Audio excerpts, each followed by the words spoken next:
बाल विकास एवं शिक्षा शास्त्र, इससे संबंधित प्रश्न प्रधानाध्यापक शिक्षक और प्रधान शिक्षक में पूछे जाएंगे।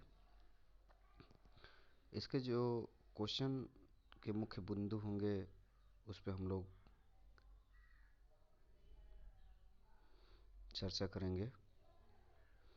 क्वेश्चन कैसे अरेंज किया जाएगा।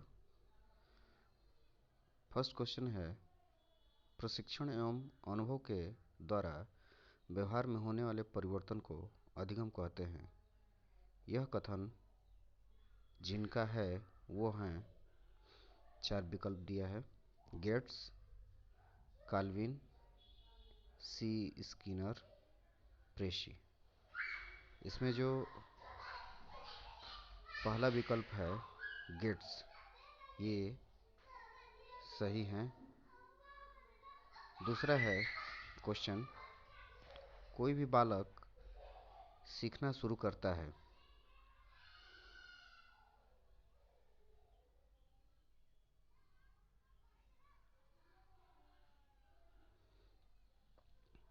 कोई भी बालक सीखना शुरू करता है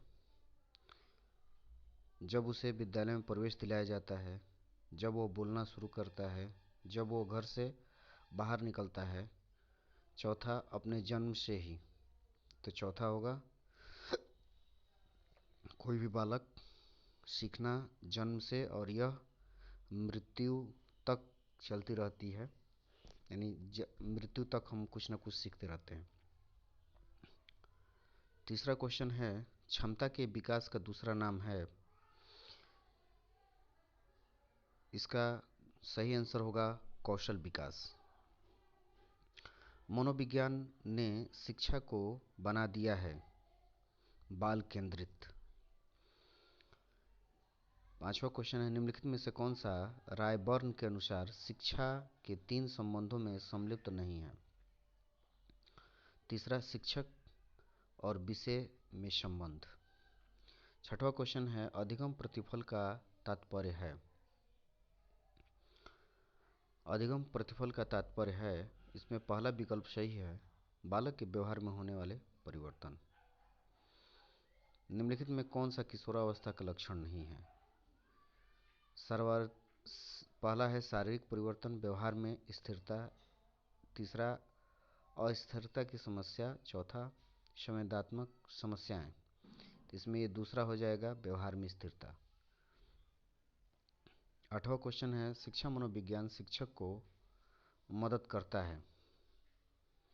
ये उपयुक्त में से सभी हो जाएगा, यानी बाल विकास का ज्ञान प्राप्त करने में, बालक स्वभाव और व्यवहार जानने में, बच्चों के चरित्र निर्माण में, ये उपयुक्त सभी में मदद करता है।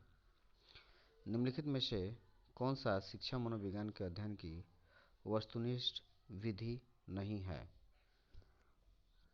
इसमें तीसरा हो जाएगा आत्मनिरीक्षण विधि।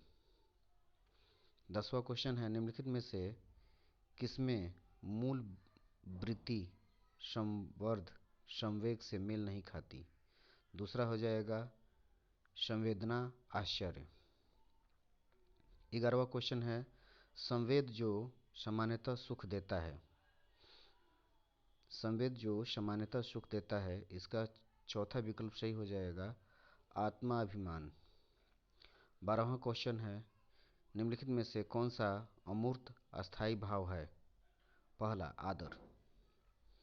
किसी दुखी व्यक्ति को सहानुभूति के 2 शब्द कहना किसका उदाहरण है। दूसरा, निष्क्रिय सहानुभूति। किसी व्यक्ति के विकास के संबंध में क्या सही नहीं है। तीसरा विकल्प सही है, परिवर्तनों को देखा और मापा जा सकता है। क्वेश्चन नंबर 15 है, स्टैनले हॉल के अनुसार। इसमें 2 नंबर विकल्प सही है। उन्होंने कहा था किशोरावस्था बड़े संघर्ष, तनाव, तूफान तथा विरोध की अवस्था है। क्वेश्चन नंबर 16 है, निम्नलिखित में से कौन सी किशोरावस्था की विशेषता नहीं है। इसका 4 नंबर विकल्प सही है, तीव्र समायोजन।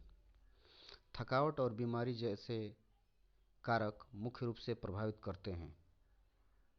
क्वेश्चन नंबर 17 का 2 नंबर विकल्प सही है, बच्चों के शारीरिक विकास। 18 नंबर क्वेश्चन, सीखना विकास की प्रक्रिया है, यह किसने कहा था? इसका विकल्प जो है 1 नंबर सही है, वुडवर्थ। 19 नंबर, निम्नलिखित में से कौन सा सीखने के संबंध में सही नहीं है? क्वेश्चन नंबर 3 होगा, सीखना बिना किसी उद्देश्य के भी हो सकता है। इसमें ध्यान दीजिएगा, क्वेश्चन नंबर 19 में सीखने के संबंध में सही नहीं है। क्वेश्चन नंबर 20 है, निम्नलिखित में से कौन सा अधिगम का एक मुख्य थॉर्नडाइक नियम है? क्वेश्चन नंबर 20 का 2 है, अभ्यास का नियम। थॉर्नडाइक ने अभ्यास का नियम दिया था। निम्नलिखित में से कौन सा प्रभावी अधिगम का अवरोधक नहीं है? विकल्प 3 सही है, अधिगम परिस्थिति। क्वेश्चन नंबर 22 है, कंप्यूटर की किस इकाई की जटिल गणनाएं करने की क्षमता होती है? 3 नंबर विकल्प सही है, केंद्रीय प्रोसेसिंग इकाई। क्वेश्चन नंबर 23 है, निम्नलिखित में से कौन सी शिक्षण अधिगम सामग्री से संबंधित एक गतिविधि सहायक सामग्री नहीं है? Question number 1, overhead project. Overhead project के द्वारा किसी भी लिखित सामग्री को एक प्लेन बोर्ड पे प्रदर्शित किया जाता है। क्वेश्चन नंबर 24 है, कक्षा कक्ष में संप्रेषण का प्रकार है।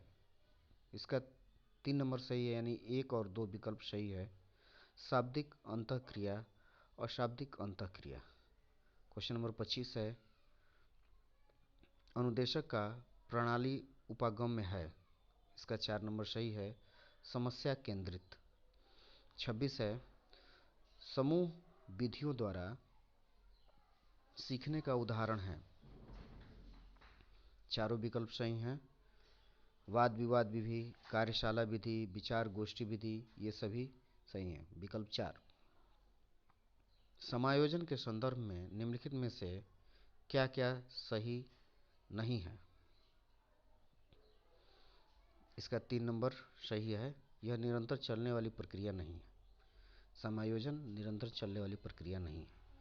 क्वेश्चन नंबर 28, अधिगम से प्रभावित करने वाले पर्यावरणीय कारकों में से एक है। क्वेश्चन नंबर 28 का पहला सही है, सामाजिक परिवेश। 29 क्वेश्चन नंबर का है, निम्नलिखित में से कौन सा मानसिक रूप से स्वस्थ व्यक्ति का लक्षण है? 29 का 4 सही है, सहनशीलता, आत्मविश्वास, संवेगात्मक परिपक्वता, ये तीनों एक स्वस्थ, मानसिक रूप से स्वस्थ व्यक्ति का लक्षण है। क्वेश्चन नंबर 30 है, निर्मितवाद के संदर्भ में कौन सा कथन गलत है? यह निर्मितवाद, विकल्प 1 सही है, ज्ञान का संचरण आवश्यक रूप से शिक्षक द्वारा किया जाता है।